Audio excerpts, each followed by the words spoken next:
Assalamualaikum warahmatullahi wabarakatuh. Perkenalkan kami dari kelompok 4 mata kuliah pengantar manajemen dan bisnis Islam. Dosen pengampu Bapak Muhammad Rosyada MM. Sebelumnya izinkan kami untuk memperkenalkan anggota kelompok kami. Yang pertama saya sendiri adalah Hikmatin Nur Nafila, yang kedua Vika Safira, yang ketiga Nadia Holisa Fitri. Pengertian manajemen. Manajemen adalah suatu cara atau seni mengelola sesuatu untuk dikerjakan oleh orang lain untuk mencapai tujuan tertentu secara efektif dan efisien yang bersifat masif, kompleks, dan bernilai tinggi. Peran manajerial. Peran interpersonal yang melekat pada pekerjaan manajer. Pertama, manajer seringkali diminta untuk berfungsi sebagai kepala figur, mengajak tamu untuk makan malam, menghadiri upacara pemotongan pita, dan acara lain yang sejenis. Peran pemberi informasi. Peran pemberi informasi mengalir secara alami dari peran penghubung interpersonal yang telah dibahas sebelumnya.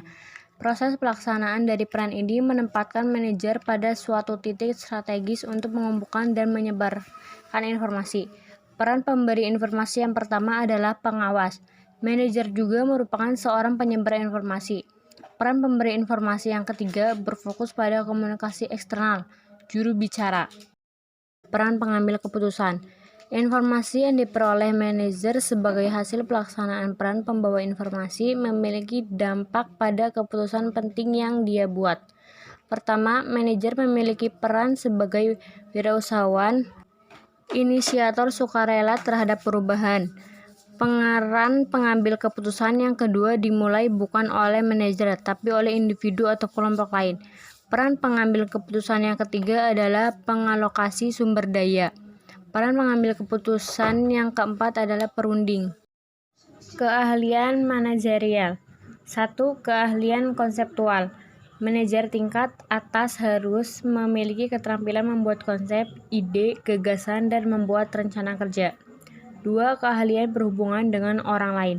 Keterampilan dalam berkomunikasi dengan orang lain. Manajer harus menciptakan komunikasi persuasif dan bersahabat kepada bawahan yang dipimpinnya.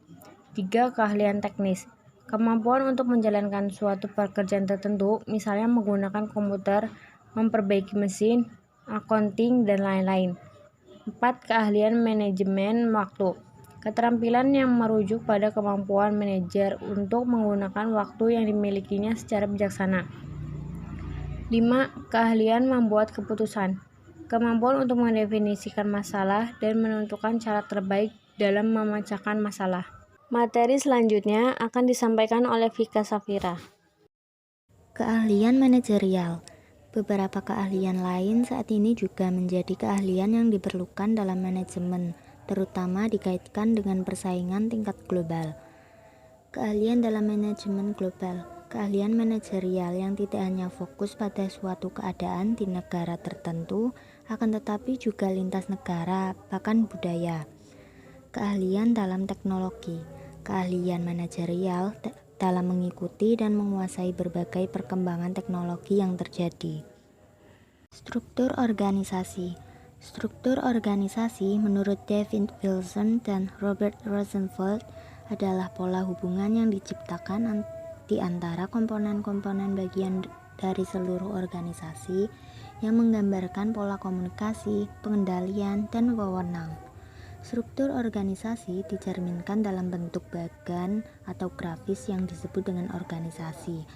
Secara tradisional, bagan ini berbentuk piramida, di mana semakin mendekati puncak piramida, maka semakin tinggi kedudukan, wewenang, dan tanggung jawabnya. Garis-garis yang menghubungkan antara kotak menunjukkan garis komunikasi formal di antara anggota organisasi. Cara paling baik dan umum membentuk hubungan formal di antara sumber daya yang ada adalah dengan membentuk departemen tugas. Departementasi. Departementasi adalah proses pembentukan departemen, yaitu pengelompokan tugas atau orang dan sumber daya lain dalam sebuah unit organisasi berdasarkan faktor-faktor situasional seperti fungsi kerja, produk yang dibuat, wilayah cangkupan, dan proses pembuatan produk. Materi selanjutnya akan disampaikan oleh Nadia Kalisah Fitri. Metode membentuk departemen. Ada 4 metode membentuk departemen. Yang pertama, departemen fungsional. Departemen ini membagi unit-unit kerja berdasarkan fungsi atau aktivitas yang dikerjakan dalam sistem manajemen. Fungsi ini antara lain pemasaran, produksi, keuangan, logistik, dan lain-lain. Yang kedua, departemen produk. Departemen yang membagi sumber daya yang dimiliki berdasarkan produk yang dihasilkan. Yang ketiga, departemen lokasi. Departemen berdasarkan pertimbangan lokasi geografis yang cukup luas, punya karakteristik berbeda sehingga dibentuk beberapa organisasi berdasar teritorial yang masing-masing mempunyai peran khusus.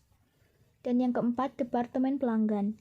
Departemen yang terjadi apabila organisasi membutuhkan pelayanan yang berbeda untuk jenis pelanggan utama yang berbeda. Keunggulan dan kelemahan departemen tugas. Keunggulan dan kelemahan departementasi berdasar produk, pelanggan, dan lokasi. Keunggulan yang pertama, unit-unit organisasi memiliki kemandirian. Yang kedua, koordinasi internal dalam sebuah unit organisasi lebih mudah dilaksanakan. Yang ketiga, unit organisasi lebih adaptif pada perubahan lingkungan. Yang keempat, karena bersifat mandiri, hasil kerja setiap unit mudah dievaluasi. Dan yang terakhir, otonomi merupakan sumber motivasi kuat. Kelemahannya terdiri dari kemandirian dapat menimbulkan masalah departementalisasi. Yang kedua, memiliki peluang terjadinya duplikasi kegiatan. Sedangkan keunggulan dan kelemahan departementasi berdasar proses atau fungsional sebagai berikut. Keunggulan yang pertama, struktur organisasi yang menjurus ke arah spesialisasi dapat mendorong peningkatan kompetensi dan efisiensi. Yang kedua, keseluruhan organisasi merupakan kesatuan. Kelemahannya, 1. Ruang gerak karyawan dibatasi oleh bidang spesialisasinya, sehingga mereka kurang mengenal tujuan dan permasalahan dari keseluruhan organisasi.